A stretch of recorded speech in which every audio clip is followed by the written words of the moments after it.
Okay, yeah, I'm going to change the strings on this Stratocaster. I've already taken them all off. Sometimes the string can actually get a little stuck down in this bridge here. So what I always suggest to people is that maybe in your studio you have an unbent paper clip. If you want to be the savior for some band that has their strings stuck down in here, always take a paper clip with you. Put it in your wallet. And you can unbend it and get a string out and be the savior of a day. I once did that for a band playing the Lighthouse. Anyway, so what I'm going to do is I'm going to take a piece of steel wool. This is 4 zeros. 1, 2, 3, 4 zeros steel wool. Really fine. And what you want to do is you just go down the frets. I kind of smoosh out the dirt and stuff on the fretboard itself. And people don't want to do that, but it's my guitar. I can do it if I want to. It makes me feel good to have a nice clean machine. But basically I'm polishing the frets, and you never want to go this way on a fret with steel wool. For obvious reasons. You'll scratch the frets and it'll be really kind of horrible. So I'll just finish this up. Next I like to go ahead and give a little bit of a polish to the back of the neck. Once again, some people might not want to do this. I'm not all that concerned about Fender's precious polish back here. I actually sort of like it a little bit satined up, so I'm not afraid to take my guitar and do what I want to do with it. So that's up to you, though. Be careful in your decisions if you really are attached to this glossy finish back here. It just feels awesome if you kind of satin it up a little bit. It's not really hurting anything. Next, obviously, you're going to have your strings. I use the Ernie Ball Cobalt 10 gauge on my Strats. And this will be the 46 right here. So you unfurl it, put it through the back. Pretty straightforward stuff. Obviously, you got to make sure you're putting it in the right hole. Just gauge down. That's the bass side. Yep, put it in the right one. I've done it.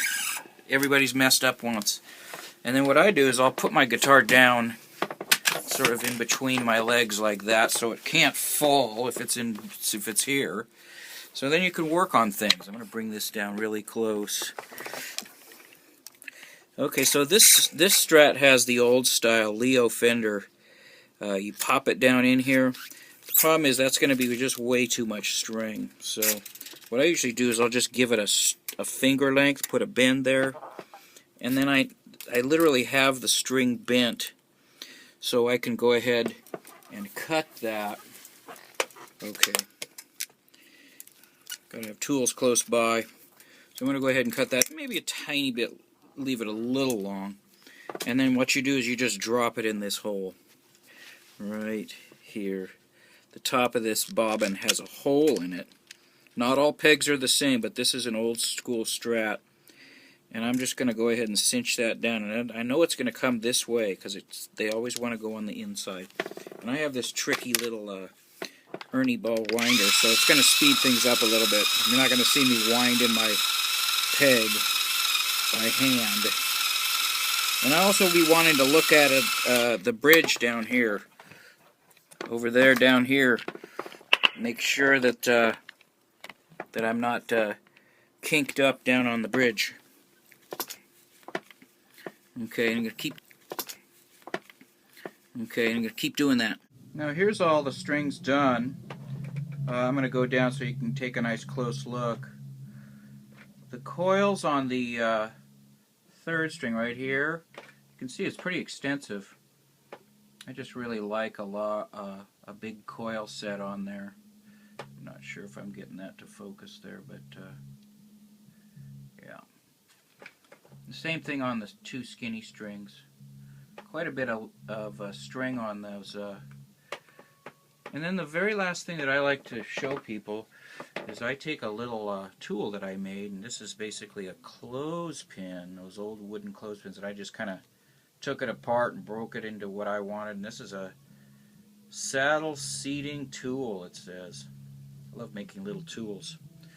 Very cheaply, and basically this is an old piano tuner's trick that when you put strings on an instrument, they need to be set. They need to be seated into the channels that they're going to vibrate in. So I'm pushing pretty hard on this, pushing down, So I'm going to go all the way up. I'd probably be a little bit more set up, but I'm just doing this for the camera. So, and I'm going to kind of wiggle that around, and I'm really going to try to burnish down those coils and even go under that string, kind of wiggle it up, kind of get rid of that tension that might be stuck under here, especially there's a little string retainer. So I'll kind of do that, kind of mush it in. So you do that with every string, second string, so you kind of pushing those things down pretty hard. Push them down, get that thing seated on the bridges. So all the way from here up into there, get those coils. And you can also do it way down here. You can do a little bit on the bridge itself.